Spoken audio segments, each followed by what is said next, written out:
Before the Civic Type R and before the S2000, Honda built this. This is the Hot Wheels 1998 Honda Prelude. So I did a little digging, as I usually do, to learn what I can about this vehicle, and I'd love to share that with you now. The Prelude name actually goes all the way back to 1978. Honda created it as a more refined, sport-focused coupe. Something above the Civic, something that showed what they were capable of. By the time we get to 1998, we're looking at the 5th generation of the Prelude, and this was Honda going all in on engineering. The real 1998 Honda Prelude was built in Japan and sold here in the United States from 1997 through 2001. And this wasn't just another sporty coupe. This was Honda's most advanced front-wheel drive performance car at the time.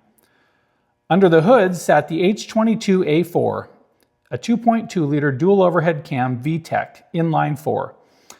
It made 195 horsepower and 156 pound-feet of torque. Now those numbers might not sound huge, but by today's standards, but this engine was all about how it delivered that power. Once VTEC engaged right around 5,200 RPM, the personality completely changed. It pulled hard all the way to redline.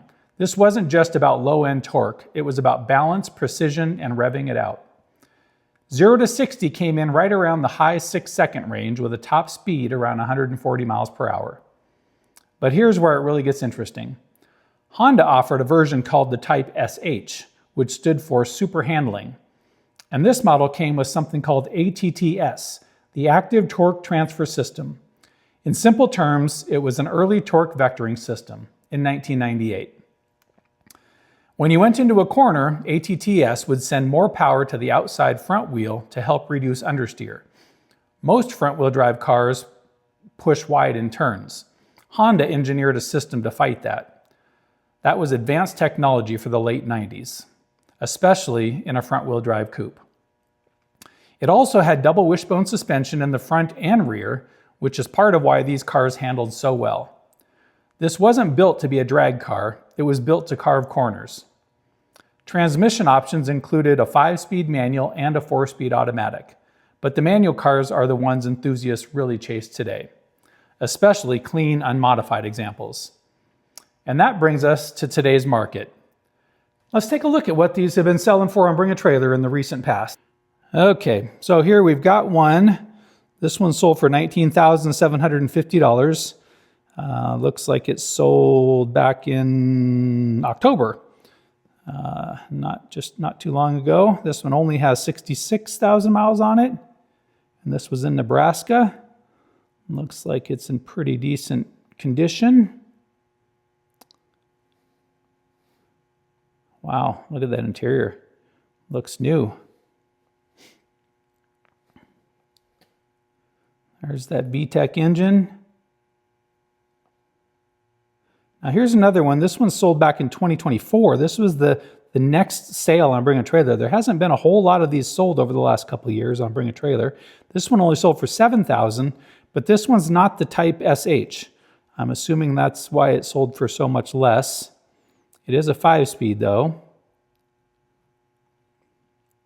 And this one has 179,000 miles. So I guess that's partly why it didn't sell for as much either. And now here's a Type SH 5-speed. This one sold for $16,000, but this was all the way back in December of 23. So these are the most recent sales, and they're, like I said, there's not too many of them being sold. This one has 98,000 miles on it.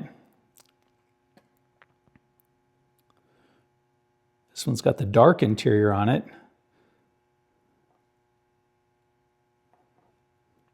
There's a white one. This one sold back in 23 also. Another Type SH 5-speed. Sold for $19,000. 88,000 miles on it. I know these prices might not be the same today, but I just wanted to show a few different examples of colors. It's got the dark interior. And then here's a silver one, just like the Hot Wheels that I'm using. This one was back in 2017. Sold for $7,900. It's a 5-speed. 77,000 miles. So yeah, they haven't been surprisingly enough, for how many of them were built, there hasn't been a whole lot of sales, which is very interesting. People are either hanging on to them or there's just not that many good, clean examples left out there. Total US production for the 5th generation was around 58,000 units from 1997 to 2001. That might sound like a lot, but consider how many were modified, raced, wrecked, or neglected during the early 2000s import scene. Clean survivors are becoming harder to find. The 1998 Prelude didn't rely on a turbo, it didn't rely on all-wheel drive, it relied on engineering. High revving VTEC, precision suspension, early torque vectoring. It was one of the last truly analog Hondas before everything became digital, boosted, and heavier. Honda built this car to compete with cars like the Eclipse and the Celica, but instead of going the turbo route, they chose refinement and balance. They built a thinking man's sport coupe. And now, even in this Hot Wheels version, you can see that era captured in die-cast form. And that's why I love putting cars like this on display. This Hot Wheels Honda Prelude is meant to be seen.